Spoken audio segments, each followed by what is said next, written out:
So welcome to the show, Olga. It's so fun. I've been dying to talk to you because I've watched you from afar go from communications leader all the way up into now a doctor in education and a director at the Fort Worth School District. And I'm like, oh my gosh, what happened? How did this happen? So we would love, because the people that listen to the show are difference makers and they want to make impact. Talk to us, Olga, about how you got from, corporate America into education, and what was that pivot moment that happened when you realized you were made for more? Well, Dana, thank you so much for inviting me today. And I do appreciate the space and the time to share my story with your audience. I'm excited to be here and to share Good. all the things, all the learnings that have Yeah. happened in the past few years that have made me grow and understand that we're all here for a purpose, right? Mhm. We're built for something else. Um, so first, I was a communicator, spent many years in the communication arena. I really did like it. I cannot say that I had a bad time. I mean, I worked for one of the best companies in the nation and in the world called Southwest Airlines. I was a specialist there. I was a bilingual spokesperson and worked with and under a lot of great leadership in that company, right? I worked alongside with Herb Kelleher, which I adored, Mhm. and Colleen Barrett, and all the leaders there, including getting to know you as well in the marketing department. So we had a really good chemistry, and we did have good times there. Nevertheless, I do have to tell you that although I was having, it looks like how people say you have the best life because you go to all the events and I mean, you're in communications and you're in public relations, you must have a lot of fun. Yes, I did. Mhm. Nevertheless, it was important to me to find what is my voice and who am I and what is my impact. So I distinctly remember one day I was in it was a board, no, it wasn't a board meeting, it was a what is it called? Stakeholders The meeting or stakeholders meeting, yes. And it was a media day. So everybody knows about media day at Southwest Airlines, which is a big deal, right? Mhm. All the media comes in, we talk about earnings, we talk about where we're going, what are our plans for the next few years. And at that moment, I remember saying, this is all great, this is all fantastic. But what is my role here? Because right now, I feel like I'm telling somebody else's story. I'm Mm. not really telling my story. What do I bring to the table and how am I making a difference? And I remember sitting there, fantastic event, but thinking there's something else going on there that I should look at, number one. And number two, what is my significance in all of this? And you know what? I did find it. I did find it. It was a tough decision to make such a shift, but I had a long term goal of eventually becoming a college professor because I truly believe that education can make the difference. Mm. And I just jumped to the gun and I just went for it. And I said to my husband, I think I want to teach. And that means in Texas that you got to get certified, that you got to go back to school, that you have to shift not only your life, but your mindset. Mm. And that shift in mindset really got me to this day where I am today. I became a teacher in a very challenging school in the middle of Dallas, really close to Love Field, actually. Mhm. Um, I became a teacher there, fifth grade, and those kids changed my life. I mean, incredible. You were going to ask me something. Yeah, so you were saying that you found it. How did you change your mindset? Were you reading things? Were you studying things? Did you just have an inner compass that was going, things are right, and I need to find it, and I know I want to teach, and I'll just go teach and try it out. Is that kind of where the mindset shift Yeah, I happened? did. Because I did get, so for example, when I decided to do the shift, I was thinking, is it because I'm at Southwest? Or is it because I need a change in my life? Like, Mm. like maybe, so I had to question myself on like, what do I want to leave my kids? Like Mm. the memory of my life and what is the impact as well that I want to leave? What is my mark in the world? Mm. What am I going to be reminded for? Like, who is going to remember me and for what? And has this been something in your life since you were a child, or was this something that just came about as you were growing in your career? No, this is something since I was little, since I was, well, not that little, but like when I was in college, I Mhm. always wanted to be a college professor. That is one of the reasons why I did my first master's degree in communications, because I thought eventually I was going to do a doctorate in Mhm. communications and I was going to be a college professor of public relations, journalism, and all that. Well, God has a sense of humor, and He decides that that's not the plan. That's not why I'm built. So when I went into teaching and I fell in love with it, my boss at that time said, "Oh my God, I need to help you move up because I'm going to lose you. Like, I need to challenge you." Wow. And she's the one, her name is Chandra Macklin. She was my first supervisor in Dallas ISD. That's where I got my first teaching gig. Mm. Um, and she said, "I'm going to recommend you to for a program." And I was accepted to do my second master's degree in urban school leadership at Southern Methodist University, SMU, Pony Up. And I got accepted there. I did my program there. And after that program, I mean, it was liftoff. I got promoted to become an instructional coach. That meant that I was writing curriculum and learning curriculum at the same time. Mm. Then I got promoted to assistant principal. Then I got promoted to principal to a campus that was an F campus, F as in failure. Mm. And we turned it, we, the community and I, because you can't do this work alone. Right. And we transformed it to an A campus and a personalized learning academy. And today, in the middle of Oak Cliff, you will see a school that is called Hall Personalized Learning Academy, and that's our mark. So I can say, I did that. Wow. Wow. And how did you get it from an F to an A? What was the secret ingredient there? Well, number one, alignment with our work, ensuring that we understand what is with the end in mind, understand Mm. what is the outcome that we want and what is it going to take us to do it together. I had to involve parents, I had to involve teachers, involve stakeholders. I brought in sponsors because I transfer all that knowledge from public relations, from marketing, Mm. all that knowledge and skills that I got in my previous jobs. And we were able to, I mean, build a strong uh, community of strong just sense of responsibility for our kids, and then also empowering our kids to make decisions for their education. Mm. So we even created a tagline. We call it hashtag Oak Cliff Proud. Everybody was wearing shirts with Oak Cliff Proud. I mean, we had events to celebrate our wins. We did Saturday school. I mean, all hands on deck for that campus. Wow. And you can drive by again through Oak Cliff and you can find that campus. Right now, the principal at that campus was my assistant principal who grew into that position and was promoted as well. And that was so great because what I hear you're doing that somebody your leader did for you is say, I got to keep you. So we got to challenge you and Yes. challenge you. So while Right. you were building that school, then is that when you went back and got your doctorate too? Or did So, that happen later? yes. So once I finished the Personalized Learning Academy, I thought, well, why do I do my doctorate since I always wanted to be a college professor? Go back and call another degree. Let me just go back to school. Well, I got accepted into SMU again, pony up. Mm. Um, and for 3 years, I had no weekends, no social life, and I submerged myself into grad school. And then I got promoted to open the first hybrid school in the state of Texas, which is Dallas Hybrid Prep, in which the kids would go to school twice a week, and then 3 times a week they would learn from home. Wow.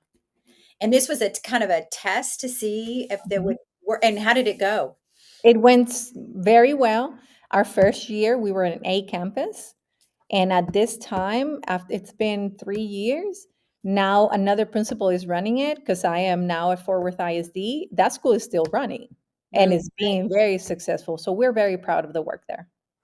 And not only in that, I think you had shared with me earlier in the green room that you actually had to go lobby for, and was that for Mhm. that school to kind of get um, legislatures read, kind of approving to do something like this, to test something like this? Yes, that is correct. So we were able to partner with the Senate, the Texas Senate, and we needed to find funding for Uh, this type of school because I don't know if you know this or your audience, but schools are funded by attendance. And because the campus did not have attendance every single day mhm. in person, they needed extra funding. But we were able to get the funding, we were able to support our campus, and to this day that school is running, and it is an alternative choice for our parents that want to have their kids going to school, not all day and not every day, but also they have the choice to kind of like a home school, Uh-huh. so they can balance that homeschool life and then the current life, the normal in school life. That's so cool. So was it hard to leave that and then start something else new, or were you kind of like to build things and then go to the next thing, it sounds like? I do. I love innovation. I love to build and I love to move. So Mm, that is part of my strength finder. I think I don't know if it's an innovator or like learn, but I'm a learner. you That's are. Yeah, you have activator, which is yes. number 1 for you, and activators really like to just go, get things, "Let's go. Let's make this happen. Let's That's build this school. Let's go talk to these lobbyists. Let's go find that's some funding. Let's that's make me. an event." That's That's me. so good. Yeah, And then I love, and then you've got communicate, what is it? Command, which command. is next, which command is let's take charge of, it's like people are gonna follow you because 'cause you've Yeah. got command. And I love that you've also got this learner, analytical, strategic, Mhm, which are all thinking talents, which is probably why mhm. you love school.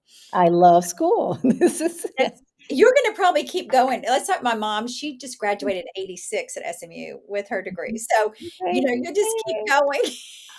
You Well, Well, she has learner, and right? I don't know if I told you this, but I also teach at TCU now. Oh, So wow. So I teach education leadership at the Texas Christian University because now I'm in Fort Worth, right? So I can drive there, and I'm an adjunct professor there for school leadership students that are in their master's degree and they are working on their principal certification. I help them as well. So yes, and one thing that I love about teaching students is definitely the learning because I'm learning from them, but then I'm also learning for myself, and I'm always growing my practice. So And I love the fact that you talked about an end result in mind, a legacy that you're building, and a mindset. And you mentioned some really thoughts about self management. So how did you make the move from Dallas and this hybrid school to now Fort Worth? What happened there? well, so I am blessed to have mentors throughout my life that had helped me understand where I am, where I need to go, and what are the actions that I need to take. Number one, Michael Hinojosa. I always compare him to Herb Kelleher, the Mhm, same sense of humor, the mhm, same um, aura, if that makes sense. mhm, These are people that are like bigger than life, right? But mhm. they're also grounded to the work and they understand the needs of their stakeholders. Like I remember hearing Herb Kelleher talking about our employees, right? The heart of Southwest. And we have to take care of our employees. And the story about selling planes to be able to pay or giving them stocks to be able to take care of our employees, right? I always remember those stories. So I had people throughout my career in education that really took care of me, and now it's my responsibility to take care of others. I And love that. so, number one, Michael Hinojosa, then Dr. Dawson Orr, who was my mentor during my uh, actually my doctorate and my dissertation share. So those two gentlemen were the ones that said, you know what, you've been in Dallas for a long time. I was there for almost 11 years. Mhm. Can you believe it's been so long? I can't believe it's been that long. Yeah. Wow. So I was there for about 11 years. And then they were like, you need to see something else if you aspire to become a superintendent. And I listened to them. I Mhm. saw there was a position in Fort Worth, which is an executive director. And I was interviewed, and in 24 hours, I got the offer. And then I moved here. I was scared. I will be being vulnerable and truthful here. I was scared. I didn't know anybody here in Fort Worth ISD. I Mhm. didn't know their systems, but Mhm. I said to myself, we have to make decisions, hard decisions to grow. We can't stay in our comfort zone because Dallas was very comfortable to me Mhm. because everybody knew me, everybody knew my work. But in Fort Worth, I could prove myself in another level. And that's what I've been doing for the past 2 years. So we like to talk. I'm seeing a lot of your authentic self come out, and really, sometimes I think people are staying in careers or in situations just because somebody told them they were supposed to be doing that, or they thought that they were supposed to be doing that. So when you made the decision to change and to get into education and then keep growing and then take these new jobs, what challenges or obstacles did you face along the way and how did you overcome them? You said you were a little scared. Oh, This was a new role, right? Fort mhm. Worth. But what other obstacles did you face and then how did you overcome those? Well, first of all, I was not an educator in traditional training. Mm, And in our world in education, that sometimes is frowned upon, mm, right? Because there is this old school way of thinking that educators are like born, like mhm. you are born a teacher. Yeah. And you will see that, like, maybe you have an auntie or you have like a somebody in your family that was a teacher since they were 18 years old, right? Like they spent 30 years, not 18 years old, but Mhm, they spent 30 years being a teacher, and this is a traditional track for this very traditional career. So when I come in and I decide I'm a completely different type of person, but somebody who comes from corporate, I do have a different way of thinking. mhm, I have a very different perspective, and I think that's my strength. mhm, So how do I come in with my different perspective and not disrespect your knowledge, and mm. not and actually respect? That's a big word for me. Respect what you bring also to the table, even though we come from very different worlds. So So that number one challenge, I would say definitely understanding, seeking to understand first, Mhm, and then understand what my strengths are and not doubt myself that this is a real strength that I can bring and I can transfer some of my knowledge to this new arena. so I love sharing those vulnerable moments, like changing positions and moving to another whole new school district, going away from the comfortable to the uncomfortable. Mhm. How did you get through that fear and those first couple of days and months as you're kind of getting yourself acclimated in this new situation? Now you've been there 2 years or 3 years, Mhm. right? 2 years, yes. Yeah. So how did you get yourself through that time? Because there's a lot of women and men listening to this right now who are in transition. They just started a new role, or they're getting a new leadership role, or they just had a reorg and they're Mhm. change. So what would be, how did you get through that? So I think the number one thing is that if you are new, you can't come in demanding change and people demanding respect, demanding change, like the demand part doesn't work when you're new. Mhm, And I understood that because as a principal, when you come in into a new building, you can't be like, this is the way that we do things now, and I don't care about the history mhm, that has happened in this campus. So I applied the same principle into this position and this change. So I'm here first to learn and to listen, to understand, and to validate some things that are going well. mhm, And then I can upgrade whatever I feel and see, and I have evidence that needs to upgrade. But I cannot come in to command change. I mhm, need to build trust first, build relationships second, and number third, understand how things have been done here. Not to accept, there's a difference between understanding versus justifying. Mm. There's a big difference, Mhm. right? And once you understand and listen and really understand the power dynamics, that's a big one. Understanding power dynamics in a company, in Mhm. an office, in a district, then you can understand where are the little areas where you can step in and start making some shifts that are for better. The other thing is that you do need this. Oh my God, what's the name of this book? I'll find it and I'll send it to you. Okay, I we'll think put it it's called Mistakes Women Made at Work. It's one of the best books I've ever read. really. Yes. And one of the things that the book says is that you have to create your tribes Mm. within your new environment. Mhm.